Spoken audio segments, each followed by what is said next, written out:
এক পাশে জিনিসপত্র নিচ্ছে আর এক পাশে হচ্ছে আমাদের জিনিসপত্র নিয়ে আসতেছে। আমাদের জীবনের প্রথম অভিজ্ঞতা। এই যে বাসায় আসছি, কিন্তু ভাড়াটিয়া বাসা ছাড়ে নাই, আজকে ছাড়তেছি। আর এই পাশে হচ্ছে আমাদের জিনিসগুলো সেট করতেছে। টিভি হজবড় ঘরে সব কিছু সেটিং করা হচ্ছে। জীবন তামা তামা হয়ে যাইতেছে, মামাদেরও আমাদেরও। মামারা কি খেয়ে দিয়ে আসছেন? আমরা তো খাইছিও না।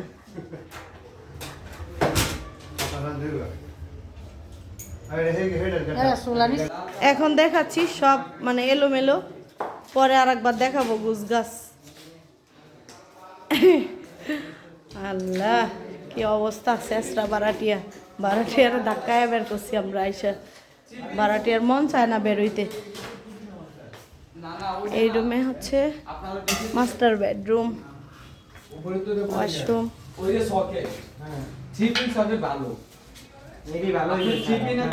এটা খালি জোড়া দিবে, বুঝছো? এই গুড়াটার মধ্যে কেটে নিয়ে আর একটা ত্রিপিন দিয়ে দিবে, লাগাই দিবে। ত্রিপিন একটা লাগাই দিবে, বুঝছো না? তাইলে যেমন ওইটার মধ্যে হবে। সবাই আমাদের নতুন বাসা দেখার জন্য বারবার বলতেছেন যে ভিডিও দেন। এখন হচ্ছে আমি নতুন বাসার, এই তো এটা হচ্ছে ড্রয়িং রুম আমাদের। আমার ছেলে বসে আছে। মোটামুটি গুছগাছ হয়েছে, বেশি হয় নাই, এখনও অনেক গুছগাছ বাকি আছে। তো এটা হচ্ছে আমাদের মেইন দরজার পাশেই হচ্ছে লিফট, আর এক পাশে হচ্ছে সিঁড়ি। তো আটকায় দাও, দরজা আটকাও, আমার মেয়ে পাকনামি করে। আর এটা হচ্ছে ডাইনিং রুমটা মোটামুটি বড়ই আছে। এক পাশে সুকেস, এক পাশে হচ্ছে ওয়াশিং মেশিন রেখেছি। এই তো আমার ওয়াটার ফিল্টারটা এখনও মানে লাগানো হয়নি।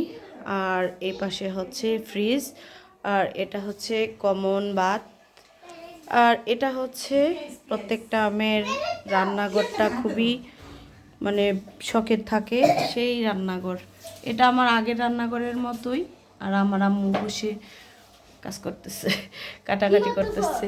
মারা মেয়েদের বাসায় আসলে সারাক্ষণ মেয়েদের কাজ মারাই করে ফেলে। আর এটা হচ্ছে আমার হাজবেন্ডের স্টাডি রুম। এখানে আমার হাজবেন্ড স্টাডি করবে, পড়ার টেবিল। আর এখানে একটা ওয়ার্ডরোব রেখেছি, এখনও এগুলা গুছগাছ হয় নাই। আইপিএস এগুলো এইভাবেই রাখা হয়েছে, কোনো গুছগাছ হয় নাই। আর বাচ্চাদের খেলনাগুলোও রেখেছি এই রুমে। তো এটা আমরা চাচ্ছি না বেডরুম বানাতে, তারপরও দেখা যাক, পরিস্থিতির শিকার হলে অবশ্যই বেডরুম বানাবো। আর আমার হাজব্যান্ড, এটা হচ্ছে আমাদের বেডরুম। আমার হাজব্যান্ড হচ্ছে রেডি হচ্ছে, নামাজে যাবে। কি অবস্থা, পছন্দ হয়েছে আমাদের বাসাটা? হ্যাঁ জিজান আব্বু। ড্রেসিং টেবিল এক পাশে হচ্ছে খাট, আর এই পাশে হচ্ছে আলমিরা। তো আমাদের বেডরুমের পাশে একটা বারান্দা আছে, দেখি। এই যে বারান্দাগুলো মোটামুটি বড় আছে, লম্বায় বড়। এই আর বারান্দার পাশেই হচ্ছে এই যে রাস্তার এই তো চতুর্দিক। এখন চলে যাব আমরা আর একটা রুমে। তো সে যেহেতু রেডি হচ্ছে, নামাজে যাবে, চলে যাও নামাজে। আসো আসো আসো। আর আমার শাশুড়ি গোসল করা শেষ, শীতের দিন কাঁপতে কাঁপতে বের হয়েছে গোসল করে। এইখানে হচ্ছে গেস্ট রুম, এখানে আমি একটা সুকেস রেখেছি, আর হচ্ছে এই যে বেড। এখানে এখনো কিছু করা হয় নাই, অল্প মানে খাট আর সুকেসই রাখা হয়েছে। আর এই বেডরুমের বারান্দাগুলো লম্বা আছে, মোটামুটি খারাপ না। এই তো এই হলো আমার নতুন বাসা।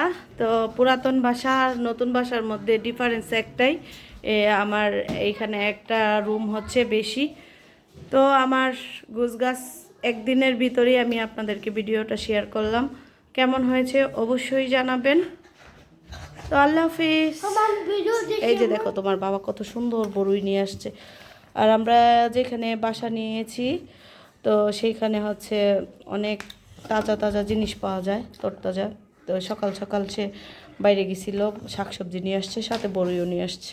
তো এই বড়িগুলো অনেক দিন মিস করতেছি, খাই না, এখন খাবো। দাও তাসনিয়া, আল্লাহ হাফিজ দাও। আল্লাহ হাফেজ। আল্লাহ হাফেজ। আল্লাহ হাফিজ।